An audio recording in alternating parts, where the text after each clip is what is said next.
Obrigado, boa noite. Boa noite a todos. É uma honra estar aqui essa noite, fazer parte desse conselho. Quero, primeiramente, agradecer toda a diretoria do Cresce, aos funcionários do Cresce, a Cristiane, o pessoal que tem me recebido muito bem. E quero dividir com vocês um pouco essa noite, um pouco da minha experiência na área imobiliária. Aqui a gente colocou os aspectos jurídicos, mas são os principais aspectos. Se a gente fosse abordar todos os aspectos jurídicos das garantias locatícias, a gente não teríamos tempo essa noite. Então, aqui nós vamos abordar os principais aspectos da garantia locatícia. Então, vocês que atuam diariamente com venda e locação de imóveis devem saber quais são as principais garantias mais usuais hoje em dia no mercado imobiliário. Nós temos ali a caução, e é isso, quem define essas garantias é a própria lei, tá? A lei conhecida 8245/91, é a que define quais são as possíveis garantias. Porque muitas vezes a gente recebe no nosso escritório pessoas querendo, vamos falar o português claro, inventar garantias, né? Eu quero dar 6 meses de aluguel antecipado, eu quero fazer dessa forma, quero fazer de outra forma. Então, na verdade, a gente precisa seguir o que está determinando a lei. Então, aqui, no artigo 37 da lei locacional, ela define quais são essas garantias. E, posteriormente, nós vamos adentrar em como são utilizadas essas garantias. Não só quais são, mas como são utilizadas. Então, aqui no artigo 37, hoje, nós vamos abordar as 3 primeiras, que são as principais, tá? Que é a caução, a fiança e o seguro-fiança locatícia. Tá? Aqui, no próprio artigo, ele coloca ali que é vedada sob pena de nulidade mais de uma modalidade de garantia no mesmo contrato de locação. Aí vai cair exatamente naquilo que eu estava dizendo. Muitas vezes o cliente, o locatário, ele quer oferecer mais de uma garantia. Tá? Então, na verdade, isso é nulo. Você pode colocar no contrato? Pode, o papel aceita tudo.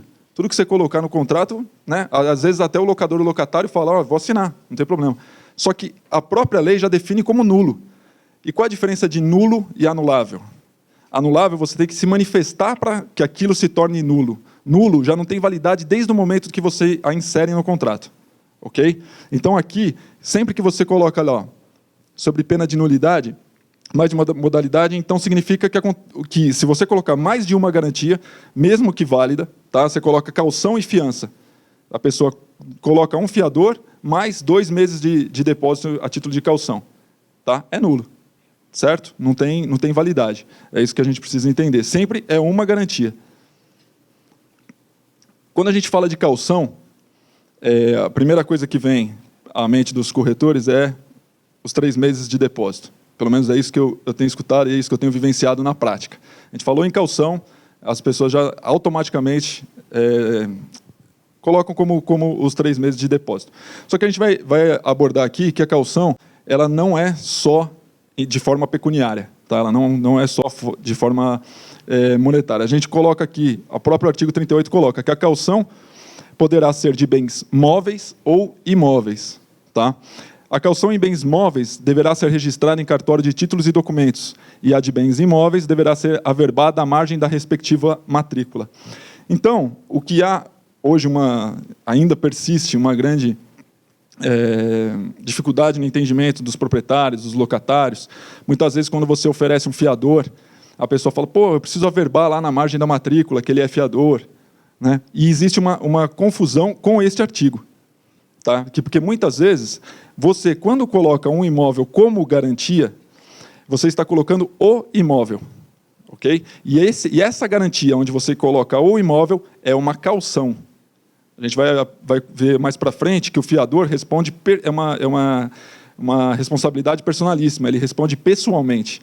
Posteriormente, vai atingir o patrimônio dele. Tá? Então, quando a gente estiver falando de caução, a gente está falando de caução de bens móveis e imóveis. Posso colocar um carro como caução de uma locação?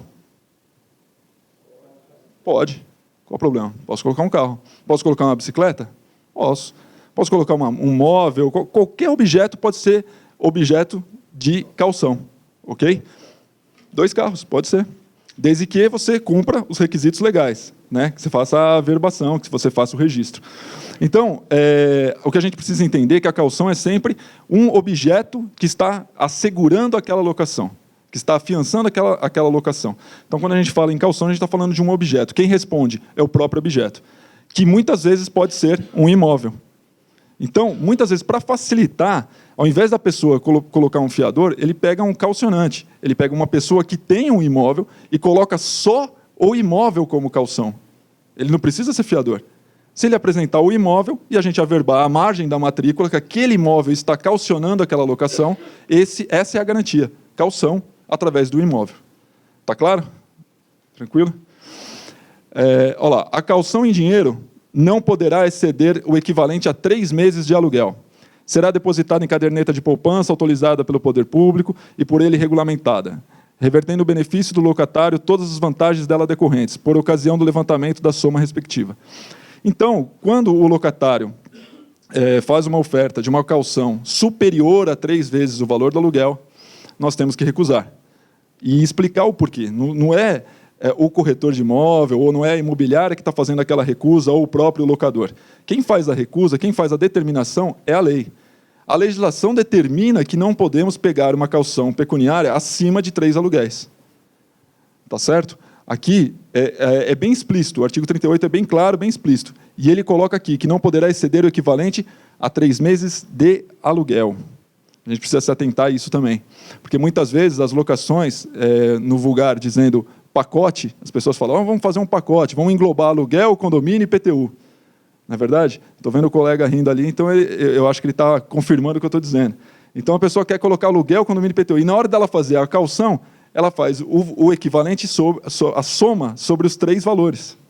E aí ela está infringindo a lei. Ele está arrecadando acima do que é permitido pela lei. Então tem que se atentar a pegar somente o valor do aluguel. Então vamos pegar o valor líquido do aluguel, multiplicar por 3 e calcionar esse valor numa conta poupança. Está claro? Essa é a forma correta, essa é a forma legal de se fazer. E isso quem está falando é a lei. Olha lá, pode ser feito em calção em títulos e ações também, mas isso daí depois a gente vai abordar, porque hoje o tempo é curto. Artigo 39. Salvo disposição contratual em contrário, qualquer das garantias da locação se estende até a efetiva devolução do imóvel, ainda que prorrogada a locação por prazo indeterminado por força dessa lei. Isso foi alterado em 2009. Vocês verifiquem que eu coloquei ali embaixo, olha lá, a redação dada pela Lei 12.112 de 2009. Então, assim, se o contrato não disser nada, o fiador, por exemplo, ou a própria calção, ela acompanha a locação até a efetiva entrega das chaves do imóvel. Okay? Então, nós fazemos um contrato de locação residencial com um período de 30 meses, que é o mais convencional que nós encontramos. Tá?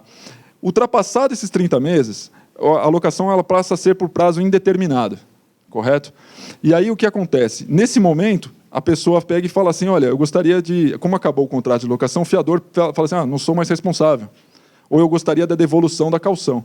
Isso não é possível, tá? A não ser que se coloque isso no contrato. Isso já tem que ser previsto no contrato anteriormente. Tá? Aqui, o que o artigo 39 faz? Ele coloca que a locação se estende até a efetiva devolução do imóvel. Então, se não está previsto no contrato anteriormente, não há possibilidade do fiador ou o objeto da calção ser retirado do contrato de locação, deixar de cumprir a função dele, que é a garantia daquela locação. Agora, o legislador aqui coloca aqui que ele dá uma brecha para que isso aconteça.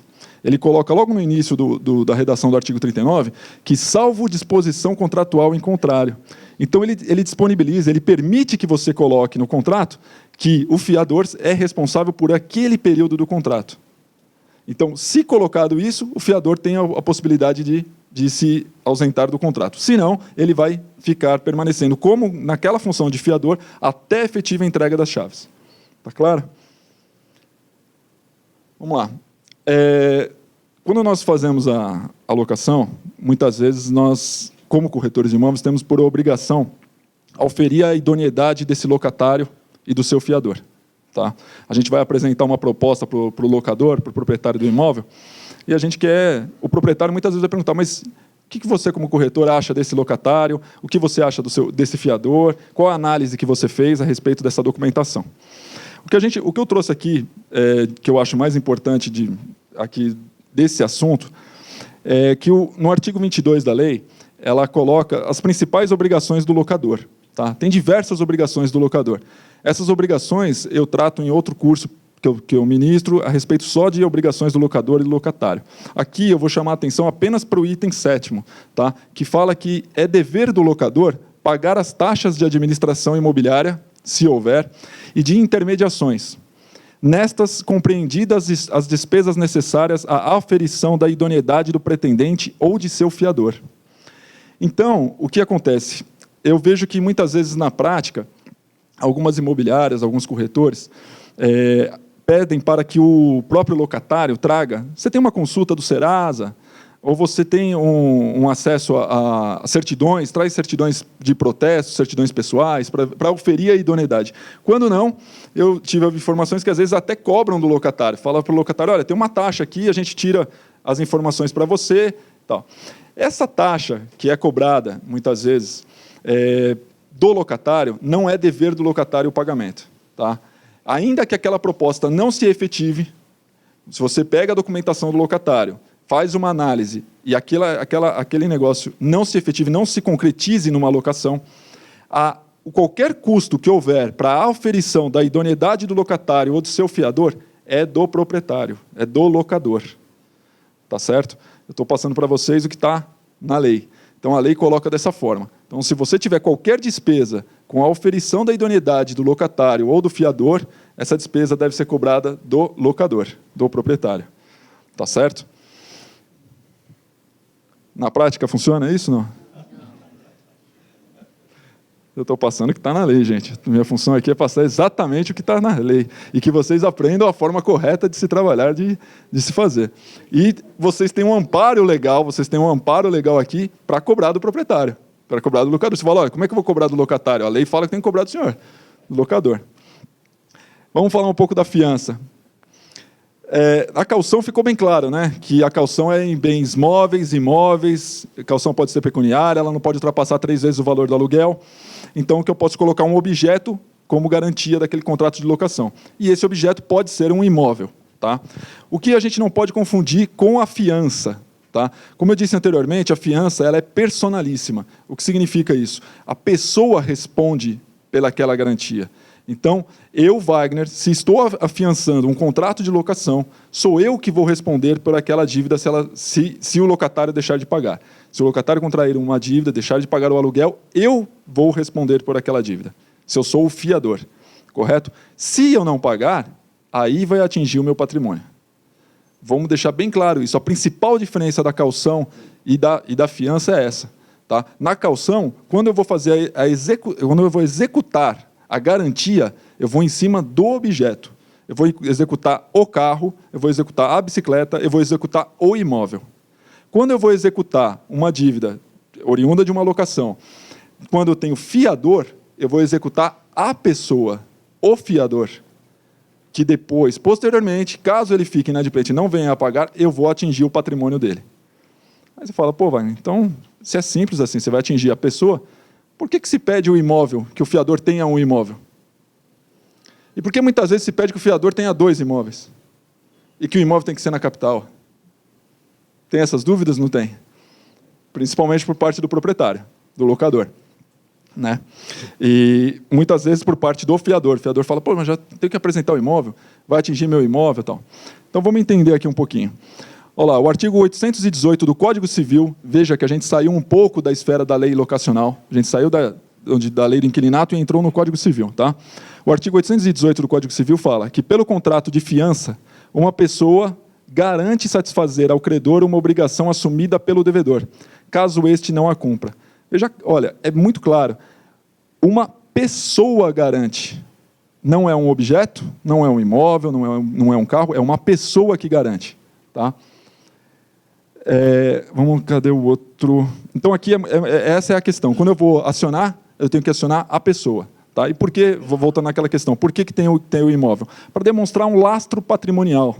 Para demonstrar que aquela pessoa possui bens, possui patrimônio suficiente para arcar com uma possível dívida do locatário.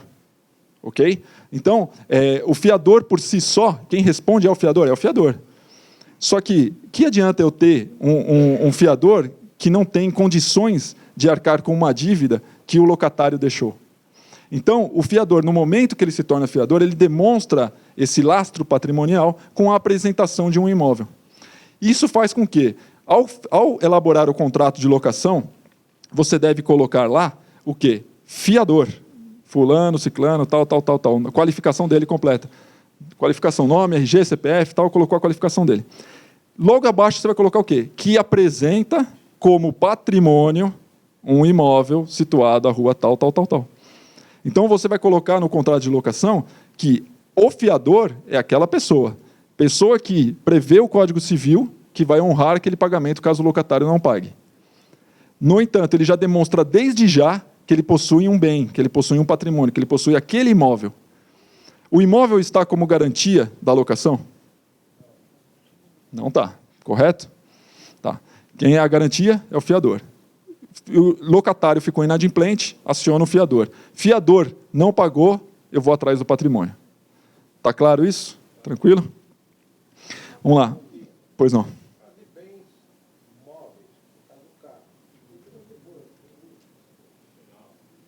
No final? Tá bom, vamos deixar para o final. No final eu vou ficar aqui um tempo, tem uns minutinhos, tá? Olha lá, o artigo 822. Não sendo limitada, a fiança compreenderá todos os acessórios da dívida principal, inclusive as despesas judiciais desde a citação do fiador. Ou seja, se o inquilino fica inadimplente, houve multa, houve juros, correção daquele valor, tudo aquilo é repassado para o fiador. Tá? O fiador não tem como se eximir. Falar, não, pô, eu só tomei ciência nesse momento agora, quando eu fui citado. Legal. Tá? Todo aquilo que compreende a dívida vai ser transferida para o fiador. 825. Quando alguém houver de oferecer fiador, o credor não pode ser obrigado a aceitá-lo, se não for pessoa idônea, domiciliada no município onde tenha de prestar a fiança e não possua bens suficientes para cumprir a obrigação. Está aqui. Qual a necessidade de se pedir a matrícula do imóvel? Qual a necessidade de se pedir um lastro patrimonial, imposto de renda do fiador? Está aqui. 825 do Código Civil. Então, muitas vezes, os corretores ou as imobiliárias procuram amparo na lei locacional e não encontram. Não encontram lá na lei do inquilinato, não tem isso. Né? Onde está? Está aqui, está no 825 do Código Civil. Por que se eu sou responsável, eu sou o fiador, eu tenho que mostrar meu imóvel? Eu tenho que dar um imóvel? Eu tenho que dar meu imposto de renda? Por causa disso.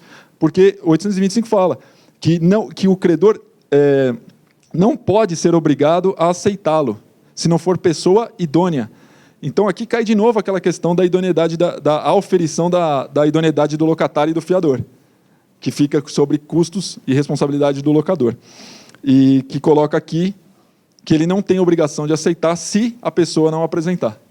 Correto? 829. A fiança conjuntamente prestada a um só débito por mais de uma pessoa importa o compromisso de solidariedade entre elas, se declaradamente não se reservarem o benefício de divisão. O que significa isso? Significa se eu encontrar dois fiadores, eu posso ter mais de um fiador no contrato de locação? Pode, né? Então tá. Então eu vejo que um fiador é insuficiente, não tem renda suficiente, mas ele compõe renda com a outra pessoa. E se eles são solidários, tá? Na mesma proporção. Não é porque um ganha 70% e o outro ganha 30%, tá? que compõe o valor que vai ser afiançado, que, né, haverá essa proporção na divisão se houver uma dívida. Né? Aquele fica com 70% da dívida e o outro com 30%. Não, eles são solidários, significa que é 50% para cada um. Tá? Colocou mais de uma pessoa no contrato de locação, mais de um fiador, eles são solidários entre si. Tá? Todos eles respondem igualitariamente. O devedor responde também perante o fiador por perdas e danos que este pagar e pelos... ficou tudo junto aqui. Sofrem em razão da fiança.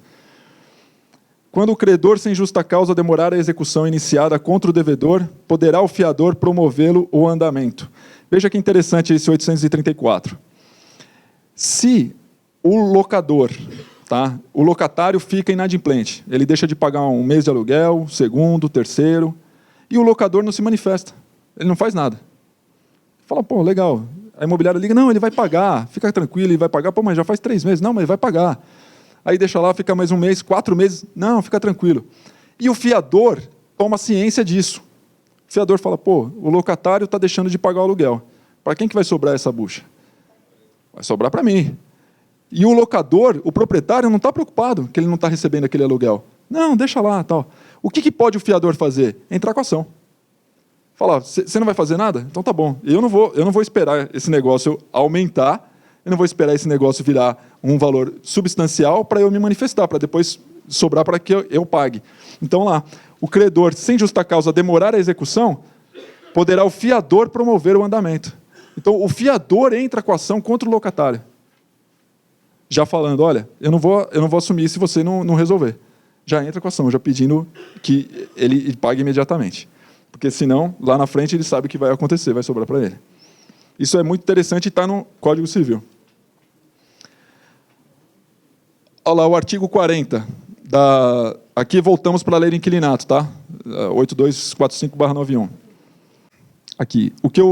Esse aqui está dizendo que o locador pode exigir novo fiador ou a substituição da modalidade de garantia nos seguintes casos. Aqui, o artigo 40, ele elenca diversos casos, não são só esses, aqui nós temos 5, são 9, eu não trouxe os demais, porque hoje a gente não tem como abordar todos.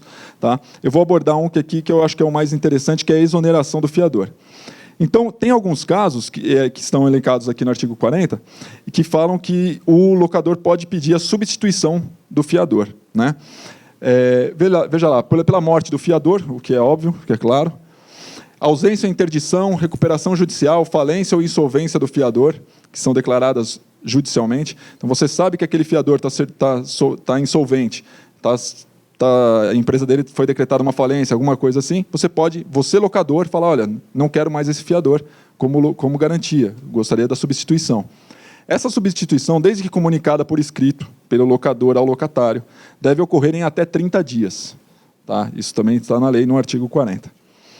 E aqui o que eu acho o mais interessante é a exoneração do fiador. Vocês já ouviram falar na exoneração do fiador? Alguém sabe o que é? Ninguém sabe?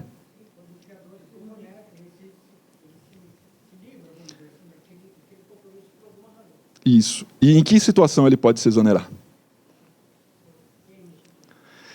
Vamos imaginar aqui uma situação.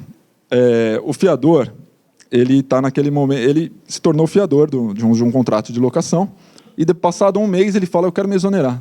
Não quero ser mais fiador, não acho mais, não gostei, não quero mais ser fiador, não acho interessante, pensei bem, não acho uma boa.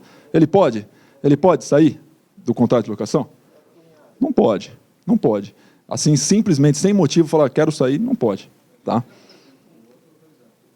Sim, aí é o locatário. O locatário apresenta um outro fiador, uma outra modalidade de garantia, ele pode pedir. E isso não é a exoneração. A exoneração é um pedido que parte do fiador. Tá? É um pedido de exoneração, parte do fiador. Então, nós temos diversos casos onde tem um casal novo, o filho do Souza vai casar, e o Souza conhece a nora, e gosta muito da nora, e apoia o casamento. E esse casal que está iniciando uma vida familiar fala, vou alugar um imóvel. E o Souza pega e fala, pô, tranquilo, eu vou ser seu fiador. Né? O Souza fica como fiador do filho e da nora. E está tudo fazendo os planos, eles vão se casar, está tudo certinho, contrato de 30 meses, muito bem e tal. E eles se casam, e passados, sei lá, 6 meses, há uma briga conjugal, e eles se divorciam. Não desejo isso, tá, Souza? Mas isso acontece. E nessa discussão, o rapaz que estava com a moça habitando no imóvel, os locatários se separam e ela permanece no imóvel. Ele sai do imóvel. Ele fala, não deu certo o casamento, não vou ficar mais aqui, vou embora. E ela permanece. E ela fica lá. E ela está adimplindo com o contrato. Ela está pagando pontualmente a locação. Está tudo certinho, não tem nenhum problema. Só que o Souza não tem mais aquele interesse de prestar fiança para uma pessoa que não faz mais parte do convívio da família dele. Muito menos agora que o filho dele chegou e falou, não quero nem que você seja fiador mais dela. Nessa situação, você pode pedir a exoneração do fiador. O fiador pode se exonerar, ele pode pedir a exoneração. Está claro? Então, assim, eu tinha um vínculo com aquelas pessoas. Eu tinha um vínculo com aqueles locatários. Eu tinha um porquê prestar fiança naquele caso. A partir do momento que meu filho deixou de habitar aquele imóvel, deixou de fazer parte do polo de locatário daquele imóvel, eu não tenho mais interesse. Eu não tenho mais vínculo. Eu não tenho por que permanecer como fiador dessa locação. Nesse momento é que o fiador pede a sua exoneração. Está correto? Está claro? Está aqui, ó. No artigo 12, ele traz explicitamente: em caso de separação de fato, separação judicial, divórcio ou dissolução da união estável, a locação residencial prosseguirá automaticamente com o cônjuge ou o companheiro que permanecer no imóvel. Tá? A lei, isso aqui foi alterado da lei do inquilinato, é uma redação de 2009, foi inserido pela lei 12.112. Nas hipóteses previstas nesse artigo e no artigo 11, a subrogação será comunicada por escrito ao locador e ao fiador, se esta for a modalidade de garantia. Por quê? Porque pode ter sido outra modalidade, pode ter sido a caução. Tá? O fiador poderá exonerar-se de suas responsabilidades no prazo de 30 dias, contado do recebimento da comunicação oferecida pelo subrogado, ficando responsável pelos efeitos da fiança durante 120 dias após a notificação ao locador. Veja que interessante. A lei já determina que ele fica responsável, ainda se exonerando, ele fica responsável por 120 dias. Tá? E aqui o legislador coloca que ele poderá exonerar-se. Não é uma obrigação, não é porque separou, não, eu não quero mais agora ser fiador de pirraça. Não tem problema, ela está pagando pontual, não tem, não, vou continuar como fiador. É uma faculdade dele, fiador, permanecer ou não. Só que, atente-se, essa faculdade deve ser exercida dentro de 30 dias. Então, se o fiador não se atentar a esse detalhe, ele pode perder a oportunidade de se exonerar. Então, ao orientar seus clientes, principalmente os fiadores, atente-se a esse prazo. Tá? A gente precisa se atentar a esse prazo. 30 dias. Recebi a comunicação que o casal se divorciou, eu sou fiador, eu tenho 30 dias para me manifestar se vou permanecer ou não como fiador. Está claro? Tranquilo? Vênia conjugal. Vocês sabem o que é vênia conjugal? Outorga uxor, outorga marital, tranquilo. Então aqui o artigo 1647 do Código Civil traz que, ressalvado o dispositivo no artigo 1648, nenhum dos cônjuges pode, sem autorização do outro, exceto no regime da separação absoluta, alienar ou gravar de ônus real os bens imóveis, pleitear como autor ou réu acerca de bens ou de direitos. Ao terceiro, que é o que nos interessa, prestar fiança ou aval. O que acontece? Nesse mesmo caso, vamos supor que eu tenho o fiador de um casal que está iniciando, um casal está alugando um imóvel, e o fiador também é casado. Ele pode prestar fiança sozinho? Precisa da vênia da esposa, correto? Só não precisa se for na separação absoluta. Tá? Então, falou em fiador. O fiador é casado, precisa da vênia conjugal. Correto? Desculpa, não entendi. Na união estável, nesse caso. E na união estável, precisa? Se houver uma união estável declarada, se houver uma união estável consentida já até pela sociedade, tá? Às vezes você tem uma união estável que não é reconhecida oficialmente, você não tem uma declaração de união estável, você não tem uma certidão de união estável, mas você tem um reconhecimento pela sociedade que vocês vivem em união estável há muito tempo. É interessante pegar. Tá? Assinatura dos dois. Então, a vênia nada mais é do que o consentimento da outra parte, o consentimento do cônjuge em ser fiador. Tá? Então, eu na qualidade de... Estou sendo fiador de um imóvel que meu filho está alocando. Okay? Se a minha esposa não concordar, eu não posso prestar essa fiança. Ela tem que assinar também. Ah, mas o imóvel é só de um, eu só estava no nome do outro. Tal. Não importa. Falou em fiança, é personalíssimo, ou seja, responde à pessoa, não o bem. Correto? É casado, precisa da vênia. Ok? Então, sempre que for... Há muita atenção nessa questão, na qualidade, na qualificação do fiador. Viu lá que é casado, com certeza vai precisar da vênia conjugal. E se a pessoa se recusa? A esposa fala, não vou assinar, não quero saber, eu não acho certo você prestar fiança, eu não concordo com isso. Então, bom, mas é nosso filho. Não, mas eu não quero que ele case com ela, eu não acho isso certo, eu acho que isso aí não vai dar certo, eu não vou ser fiadora, eu não concordo com isso. Como é que fica nesse caso? Eu quero ser o fiador. Meu filho vai, entendeu? E aí? Como é que fica? Está ali, ó. 1648. Cabe ao juiz, nos casos do artigo antecedente, suprir a outorga quando um dos cônjuges a denegue sem motivo justo, ou lhe seja impossível concedê-la. Veja que interessante. Eu posso falar, olha, excelência, minha esposa não quer assinar. Brigou comigo, não quer saber, não quer assinar. O senhor pode... Aí o juiz vai lá e chama ela, obviamente, vai ouvi-la, o porquê ela está denegando essa assinatura, e ele pode autorizar e fazer com que essa fiança tenha validade. Seguro-fiança. Como é que a gente aborda a questão do seguro-fiança? Todo mundo conhece seguro-fiança? Sabem como funciona? Muitas vezes, o que a gente se depara no seguro-fiança? Com uma empresa prestadora de serviço que presta uma fiança, presta um aval, dá uma apólice de seguro.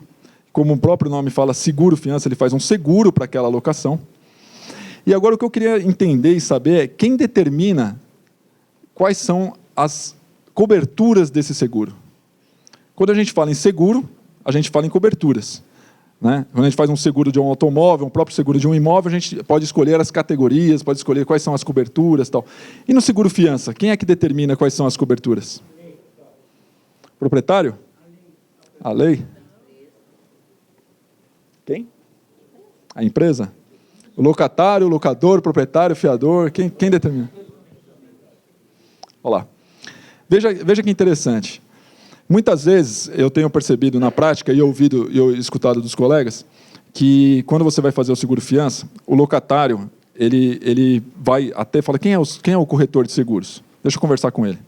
Meu amigo, faz o seguro mais barato que tiver aí. Eu estou contratando, eu que vou pagar. Como é que eu posso pagar? Posso pagar em 4 vezes de seguro-fiança? Legal. Então, põe cobertura só do aluguel. Não quero saber de pintura do imóvel, não quero saber de nada disso. O locador, por sua vez, já age completamente diferente. Eu quero todas as coberturas possíveis e imaginárias. Eu quero a cobertura de danos ao imóvel, eu quero cobertura... Claro. Eu quero a cobertura de danos ao imóvel, eu quero cobertura de multa, eu quero cobertura de tudo que tiver possível. Aí o locatário fala, não, pô, aí fica inviável, porque esse seguro-fiança vai ficar muito oneroso para mim.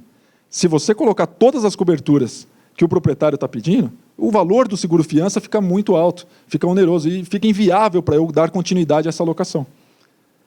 E aí o que o corretor faz? O que vocês fazem na prática?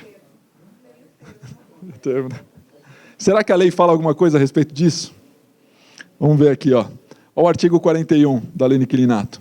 O seguro-fiança locatícia abrangerá a totalidade das obrigações do locatário. Aí isso aqui eu que coloquei essa inscrição. A norma contida na Lei 8245/91 é cristalina. Não diz que poderá abranger, diz abrangerá. Tá? Então, é isso que eu queria colocar para vocês com relação ao seguro-fiança. Existe uma legislação, existe uma norma, existe uma lei que determina de que forma deve ser. Muitas vezes, as seguradoras, as próprias seguradoras, não se atentam a isso. Porque se atentasse, qual é a forma correta de se fazer o seguro-fiança? A seguradora deve pegar o contrato de locação, verificar quais são as obrigações do locatário. O locatário ficou responsável pelo pagamento da água? Ele ficou responsável pelo condomínio? Ele ficou responsável pelo IPTU? Ele ficou responsável por isso, por aquilo? Tudo isso, a lei determina que deve abranger.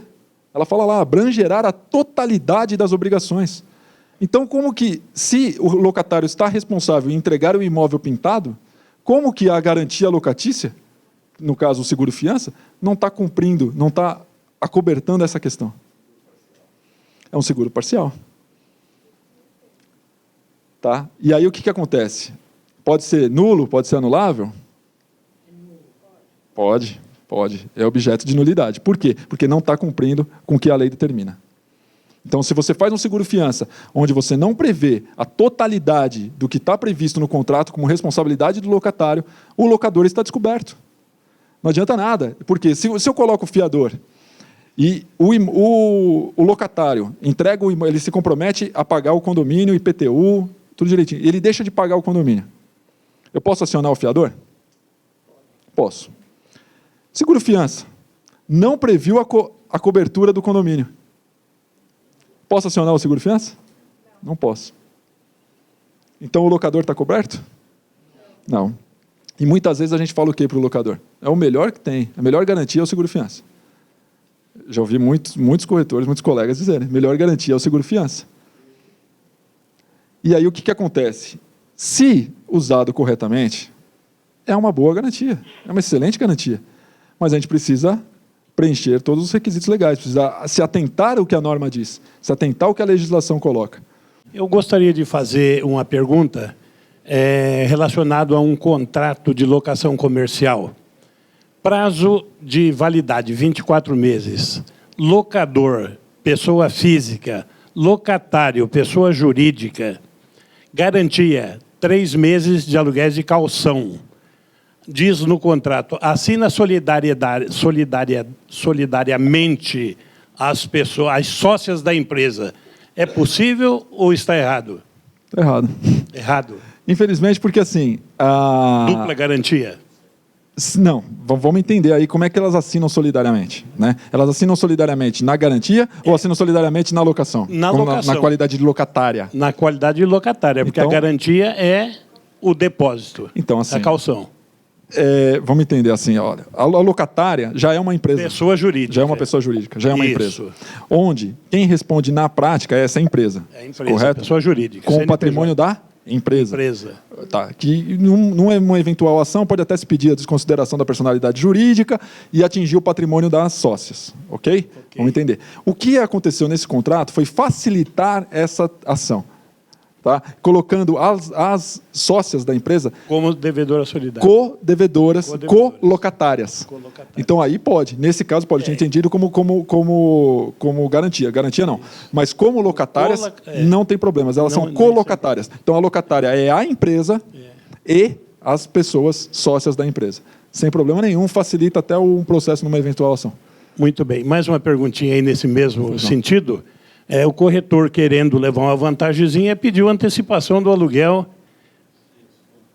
Aí não pode, né? É uma pena não ter trazido o slide. E não pode, né? Não pode. Não deve. Não pode. Eu tenho alguns cursos que eu ministro, e um deles é especificamente voltado para a atividade do corretor de imóveis, no dia a dia e tal. Okay. E aí eu abordo muito bem essa questão. Essa situação. Não pode pedir antecipação de aluguel. Aluguel é aluguel. Honorários são honorários. Mesmo que a locatária não aboa, não tá. A legislação só prevê antecipação de aluguel em aluguel de temporada. Okay. Tá? Então, quando a gente falar de locação de temporada, eu posso, locador, receber os aluguéis antecipados do período todo da temporada. Tá? Em locação convencional, não posso. Okay. Muito menos, tá? Assim. Mas vamos entender uma questão que é bem interessante nisso daí. Quem é que paga os honorários do corretor, a famosa comissão imobiliária? É o proprietário, o locador. Locador. Em que momento ele deve pagar? Quando recebeu o primeiro. Não. Por quê? Por que não? Porque no momento que você prestou o serviço, qual é a prestação do serviço? Você encontrou o locatário, você auferiu a idoneidade do locatário, você verificou a documentação do fiador, ou prestou auxílio no seguro-fiança, certo? Você confeccionou o contrato de locação, tá? E depois você concluiu com a assinatura do contrato de locação. Os seus serviços se encerram ali. Seus serviços foram prestados. E é nesse momento que você deve receber os honorários. E vamos entender, você deve receber os honorários, não aluguel. Correto? Positivo. Então, depois de 30 dias dos seus serviços prestados, o locador receberá o primeiro aluguel. E depois de 60 dias, ele receberá o segundo aluguel. O que acontece na prática é que muitas vezes convenciona-se, tá, o recebimento dos honorários do corretor de imóveis ao pagamento do primeiro aluguel. Sim. Então o locador fala, eu vou te pagar quando eu receber o primeiro aluguel. É uma deliberação e uma muito boa vontade do corretor de imóveis em ceder e aceitar o recebimento dos seus honorários 30 dias após a prestação do seu serviço. Na prática, a gente vê muitas locações aí quando se exige 2 imóveis. Tá? Esses 2 imóveis com matrícula atualizada. E uma dessas matrículas vai ser constada em contrato. Então, queria saber assim, é legal? E segunda pergunta seria o seguinte, a fiança bancária, que nós não falamos sobre isso até agora. Eu queria saber se eu pudesse fazer uma explanada para mim sobre a fiança bancária. Tá. E de que forma ela... Fiança bancária como o título de capitalização também? Não Mais sei. ou menos. Eu nunca fiz e, Tá. inclusive, fui procurado outro dia para fazer uma alocação de um imóvel, que é onde ele gostaria de saber como é que funciona a fiança bancária. Eu fiquei sem resposta, eu falei, olha, eu vou ver, depois respondo. E uma oportunidade que isso foi a semana passada, já quero ter Vamos essa esclarecer. resposta para ele agora nos próximos dias. Tá certo, vamos esclarecer. Então, aqui, primeiro com relação à pergunta, por que muitas vezes, principalmente antigamente, se pedia 2 imóveis? Né? Eu quero 2 imóveis do fiador. Por conta dessa questão aqui que eu falei agora há pouco, do que o STJ reconheceu a penhora no bem de família. Então, existia uma divergência nos tribunais se um imóvel, o único imóvel do fiador, considerado bem de família, era passível de penhora. Eu posso penhorar o único imóvel da pessoa, que é bem de família? Então, existia essa divergência. Com essa súmula, caiu por terra, agora ficou bem claro, não existe necessidade nenhuma de se pedir 2 imóveis. Ainda se pede, e é possível, e é justo se pedir, totalmente legal se pedir, 2 imóveis, para quê? Para demonstrar o lastro patrimonial do fiador. Sim. Só para isso. Então, por exemplo, eu estou na qualidade de fiador de um imóvel comercial, cujo o valor do aluguel é substancial, é bem alto, o valor da locação. E eu apresento um imóvel, um terreno, que tem um valor comercial muito baixo, que não supre, talvez, a necessidade daquela locação.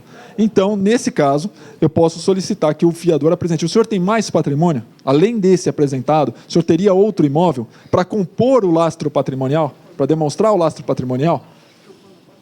Sim. E aí, sem problema nenhum. Você coloca os 2 imóveis, 3, 4, coloca mas é simplesmente para demonstrar o lastro patrimonial. Você coloca quantos imóveis quiser dentro do contrato, apresentando como patrimônio daquele fiador. Ok. Tá. Com relação à sua segunda pergunta, existe o título de capitalização do banco, que ele funciona exatamente como a legislação ela fala que você pode fazer uma caução em espécie, em dinheiro, né? E restringe essa caução em 3 aluguéis. Então, você não pode fazer nada superior a 3 aluguéis. Aí existe uma modalidade recente, inclusive, que fala desse título de capitalização. Como é que funciona? Você aporta um valor que você determina com o locatário, que pode ser 10 vezes o valor do aluguel, tá? Num título de capitalização, cujo locador é o beneficiário. Então, você pega o valor do aluguel é R$1.000, você pega R$10.000, faz um título de capitalização e coloca o título de capitalização como garantia do contrato de locação. Isso dependendo do valor proporcional do imóvel, né? Isso... Se esse contrato, qual seria o prazo normal? Se ele quer fazer um contrato de 5 anos, sim, estaria assim... Porque eu acho assim, essa capitalização, de repente, é um valor pequeno. Então, o título de capitalização, o valor é definido entre as partes. Quando você fala em caução, em espécie, a lei te restringe a 3 aluguéis. Correto? Quando você fala no título de capitalização, não há restrição. Você pode calcionar o valor que você quiser. Você pode calcionar 20 aluguéis. Pode calcionar 10 aluguéis. E o que você está dando em calção não é dinheiro, é título de capitalização. Sim. Entendeu? Então, é um outro tipo de garantia. Então, você está dando título de capitalização. Então, você coloca um valor...